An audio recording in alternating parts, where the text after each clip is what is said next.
आज हम बात करेंगे हम लोग रिपब्लिक डे क्यों मनाते हैं, क्या है इसका वजह। सब कुछ जानने से पहले ये जानना पड़ेगा कि फ्रीडम के 3 दिन याद रखना है। 15 अगस्त के दिन, दूसरा 26 नवंबर, तीसरा 26 जनवरी।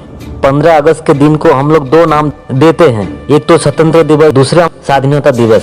दोनों का मतलब सेम ही है, इंग्लिश में इसको इंडिपेंडेंस डे बोलते हैं। इसी तरह 26 जनवरी की जब बात आता है तो एक ही नाम हम लोग याद करते हैं, जिनका नाम आपके मन में जरूर याद आ रहे होंगे, नेताजी सुभाष चंद्र बोस। वो हमारे साथ है, हमारे बीच में है और हमारे दिल में आज़ादी का फीलिंग होता है, दिल से महसूस करते हैं। हमारे भारत यानी पूरे देश में इस दिन को स्कूल के बच्चे से लेकर बड़े बुजुर्ग तक सब लोग बड़े धूमधाम से मनाते हैं। पर स्वतंत्र दिवस के असली मतलब को चलिए आज जानते हैं इसी वीडियो। ये सब जानने से पहले आप हमारे इस चैनल को आप लोग सब्सक्राइब जरूर कर दीजिए, घंटी का बटन है उसको दबा दीजिए, क्योंकि इससे आपको नोटिफिकेशन हमेशा मिलता रहेगा जब भी नया वीडियो आएंगे। तो चलिए जानते हैं आज का नया वीडियो में ये स्वतंत्रता दिवस, हमारे रिपब्लिक डे का मतलब क्या है। वो दिन हमें याद होगा जब हम लोग इतिहास पढ़े थे, 26 जनवरी 1950। इसी दिन से ही हम यही स्वतंत्रता दिवस मनाना शुरू किया। दूसरे शब्द में इस गणतंत्र दिवस भी कह सकते हैं। देखिए, इससे पहले आपको कुछ ध्यान देना पड़ेगा। 15 अगस्त 1947 और 26 जनवरी 1950, ये जो दोनों गैप है, इसके बीच में भी एक दिन आता है जो हम लोग जानते हैं, 26 नवंबर 1949। जानते हैं इस दिन को क्या हुआ था? यही वो दिन था जिस दिन मुंबई ताज होटल में हमला हुआ था। बहुत बड़ा हादसा हुआ था, बहुत लोग मारे गए थे। हमें इसी कारण से ये दिन को भूलना नहीं चाहिए, याद रखना चाहिए। जानते हैं ये हमला कौन लोग किए थे? पाकिस्तान की तरफ से ये हमला हुआ था। इसीलिए भी इस दिन को हमें याद रखना चाहिए कि वही दिन 26 नवंबर 1950 भारत के संविधान के दिवस के रूप में मनाया जाता है। ये जो 3 दिन है, ये 3 दिन हम लोग दिल में क्यों इतना इम्पोर्टेंट है, थोड़ा और विस्तार रूप से इसको जानना पड़ेगा। हमारे भारत के इतिहास के बारे में हमें जानना चाहिए। विशेष तौर पे आजकल स्टूडेंट के लिए ये तो बहुत ज़रूरी है कि हमारा इतिहास का नॉलेज उसको होना चाहिए।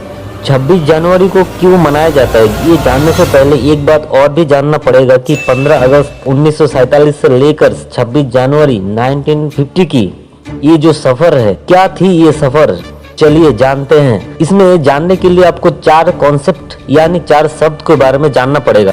Number 1 colony, number 2 protectorate, number 3 dominion और नंबर 4 सुरीवियन। बहुत समय पहले यानी 15 अगस्त 1947 से पहले, हमारे भारत स्वाधीन देश होने से पहले, इंडिया यानी हमारे भारत किसी देश का कॉलोनी हुआ करते थे, वो है ब्रिटेन।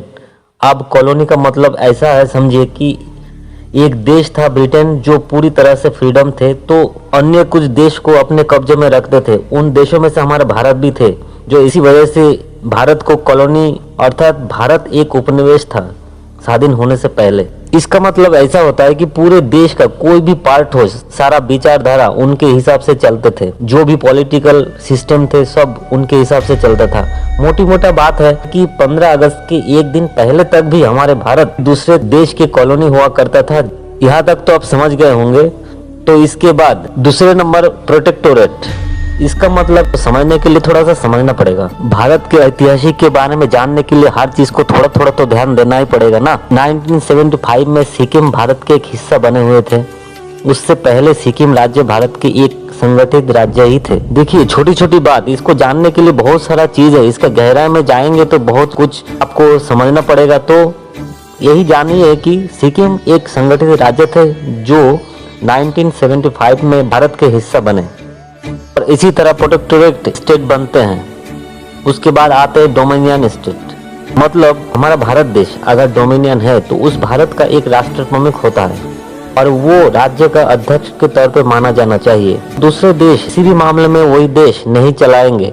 हमारे देश में बस एक ही नाम के लिए ही माना जाएगा। अब आते हैं सुरेवियन, सर्वश्रेष्ठ राज्य, जहाँ किसी का कोई दबाव ना हो, कोई कंट्रोल नहीं है, कोई भी किसी का तरफ नहीं ध्यान देंगे, फुल्ली फ्रीडम कंट्री होंगे।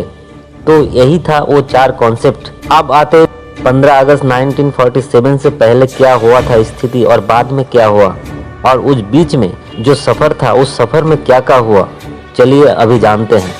15 अगस्त 1947 के पहले भारत इंग्लैंड की एक डिपेंडेंसी कंट्री थे, यानी कॉलोनी थे। 15 अगस्त के उसी दिन क्या हुआ था, उस दिन एक एक्ट लागू हुआ था, उसका नाम था इंडियन इंडिपेंडेंस एक्ट। यूके की पार्लियामेंट ने एक एक्ट का पारित किया था, इंडियन इंडिपेंडेंस एक्ट। ये एक्ट लागू हुआ था 15 अगस्त 1947 को और वहां से हम स्वाधीन हुए। एक बात और भी जानना चाहिए कि किंग ऑफ कॉन्स्टिट्यूशन, इसका मतलब है कि हमारे भारत 1947 से पहले ही संविधान बनेगा, इसका आलोचना शुरू हो गया था। Doctor B R. अम्बेडकर जी ने संविधान के रचयिता किए और दिसंबर 1946 में शुरू हो चुका था कि संविधान बनेगा। इसमें नेहरू जी भी विशेष महत्वपूर्ण भूमिका निभाए थे और डॉक्टर राजेंद्र प्रसाद जी ने भी शामिल थे। वो संविधान 26 नवंबर को 1949 में ही पूरा हो चुका था, इसीलिए 26 नवंबर को संविधान दिवस मनाया जाता है। इसके बाद एक कहानी और भी है जो बहुत दिलचस्प है, आपको जानना चाहिए। संविधान तो अब बन गया, लागू करने के दिन 26 जनवरी 1950 में करेंगे, ये बात भी तय हो गया। इसके बाद जो कहानी है आपको समझना भी जरूरी है। हमारे भारत जो स्वाधीन हुई थी 15 अगस्त 1947 है, ये एक एक्ट था, विदेशी की पार्लियामेंट द्वारा पारित हुआ था। इसका मतलब ये था कि 15 अगस्त 1947 के पहले अंग्रेजों ने भारत देश छोड़ के चले जाएंगे, पर सिचुएशन इतना खराब हो गया था कि अंग्रेजों ने और जल्दी काम किए। वहाँ के अध्यक्ष को एक साइन मिली 18 जुलाई 1947 को इंडिपेंडेंट एक्ट में लिखा हुआ था। इसका मतलब कानूनी तौर से 15 अगस्त 1947 के दिन पूरा भारत हर चीज से मुक्त है, अर्थात ब्रिटिश के जो भी रूल थे उन शासन की समाप्ति और ब्रिटिश लोग यहाँ से अब लौट जाएंगे। भारत के जो इंडिपेंडेंस एक्ट है उसमें यही लिखा था कि ये जो एक्ट लागू होगा, जो भी डेट होगा 15 अगस्त 1947 के बाद अंग्रेजों ने भारत छोड़ के चले जाएंगे और कानूनी तौर से अंग्रेजों का कोई भी कानून यहाँ नहीं चलेगा, हर चीज से वो मुक्त हो जाएंगे। अर्थात ब्रिटिश लोगों का कोई भी रूल, कोई भी शासन, सारे चीज का समाप्त हो जाएंगे, ब्रिटिश लोग यहाँ से लौट जाएंगे। उस एक्ट में तीसरी बात ये भी लिखा था कि भारत में जो भी ब्रिटेन का पद रहेंगे वो भारत ही तय करेंगे कि कौन यहाँ इस पद में रहेंगे कि नहीं रहेंगे। और उसमें ये भी तय कर दिया गया था कि भारत का जो इलाका होगा 2 डोमिनियन में बटेगा, एक भारत दूसरा पाकिस्तान। मतलब भारत के ऊपर जो भी ब्रिटिश का डिपेंडेंसी था वो डोमिनियन हो गए और साथ में पाकिस्तान भी डोमिनियन बन गए। एक बात और था कि जब तक संविधान पूरी तरह से तैयार ना हो जाए तब तक देश का शासन व्यवस्था कैसे चलेगा। उस इंडिपेंडेंट एक्ट के तहत जो शासन चलना था 1935 की act the government of Indian act के हिसाब से चलेगा। हमारे इस भारत में अब जो वर्तमान में शासन का चलते हैं वो उसी के आधार पर चलते 1935 के तहत। अंतिम में एक बात ये भी था कि संविधान सभा का काम तो चल ही रहा था। इंडियन इंडिपेंडेंट एक्ट में ये भी लिखा था कि भारत के संविधान में जो भी लिखा होगा उसमें सब अधिकार होंगे। जो भी पुराने एक्ट चला करता था, संविधान अगर चाहे तो उसको हटा भी सकते हैं और खारिज भी कर सकते हैं। संविधान चाहे तो इंडिया इंडिपेंडेंट एक्ट को भी खारिज कर सकते हैं, यानी फुल अथॉरिटी रहेगा बिना दबाव के। तो आप समझ गए होंगे कि भारत के संविधान, भारत जो स्वाधीन होने से पहले था उस बीच जो भी कानून बना था 15 अगस्त के बाद सब कुछ निर्धारित हुआ और 1935 के एक्ट के शासन व्यवस्था चलता रहेगा। अब बात आता है हमारे संविधान जो 26/11/1950 में पूरी तय हो चुका था, तो क्यों ना हम इस देश को गणतंत्र देश के हिसाब से घोषणा कर दे। तो इसका भी एक कारण था, चलिए जानते हैं। अरे भाई अभी भी सब्सक्राइब नहीं किए, सब्सक्राइब तो कर दीजिए प्लीज, आप लोग सब्सक्राइब जरूर कर दीजिए। तो चलिए बात करते हैं। हमारे संविधान में एक बात लिखी हुई है, उससे पहले आपको पता होगा कि हमारा जो मूल संविधान है उसका कुल आर्टिकल 395 है और इस आर्टिकल का 394 की बात हो रही है।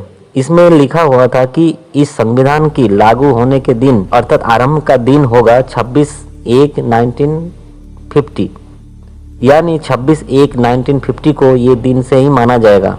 संविधान के लिखा 395 आर्टिकल में से कुछ आर्टिकल बना था तभी से चालू हो चुका था। उसमें से कुछ ऐसा है कि सिटीजन के तहत, इलेक्शन के तहत टेम्पोररी लोगों का जरूरत है, उसी तरह कुछ चीजें चालू हो चुका था।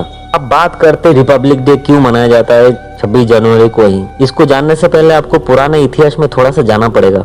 अमेरिका में 1775 से 1783 तक एक युद्ध हुआ था यूके के खिलाफ, पर 4 जुलाई 1776 में 13 कॉलोनी स्टेट ने घोषणा कर दिया था कि सभी राज्य ने इंग्लैंड से अपने स्वतंत्रता घोषणा।